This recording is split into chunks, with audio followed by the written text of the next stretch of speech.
guys! Welcome to my YouTube channel, Ilocanang Cordapia. Guys, ang ituturo ko sa inyo kung paano ang paggamit ng vacuum cleaner para po sa bed, sofa, at saka sa mga cushion.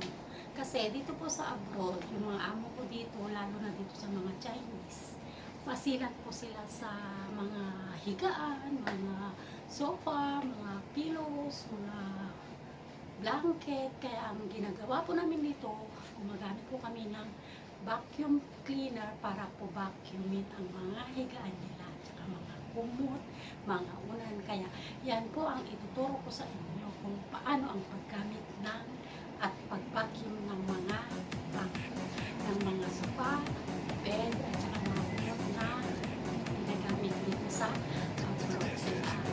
Halina guys, at umpisahan na natin. Ito po yung ginagamit kong pang-vacuum ng mga bed ng mga amo, mga pillows, mga sofa. Yan po. Ito po ang vacuum cleaner na ginagamit ko. Yan. Ito po yung mga box niya. Kompleto po yan. Yan po. Tsaka ito po yan. Isa. Tuturo ko po sa inyo kung paano ang paggamit nito. Ito po ang laman yan guys. May mga ginagamit na mga brush.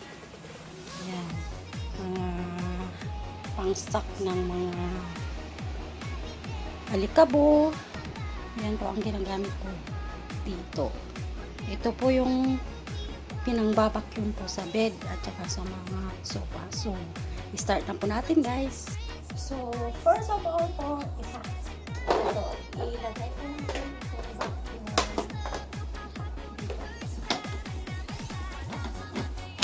Ayan. Okay, tapos po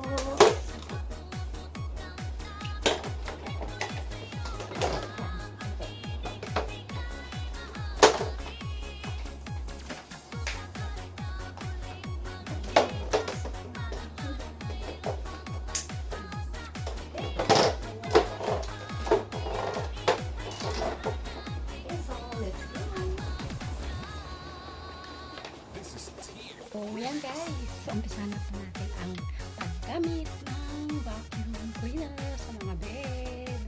Tanggal na po ang mga cover ng mga sofa, ng mga pillow, blanket,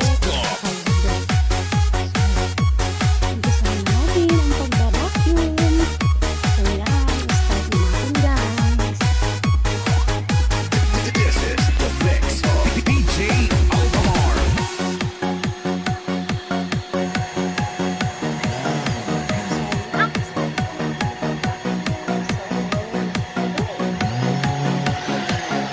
DJ Rex.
This is Tears.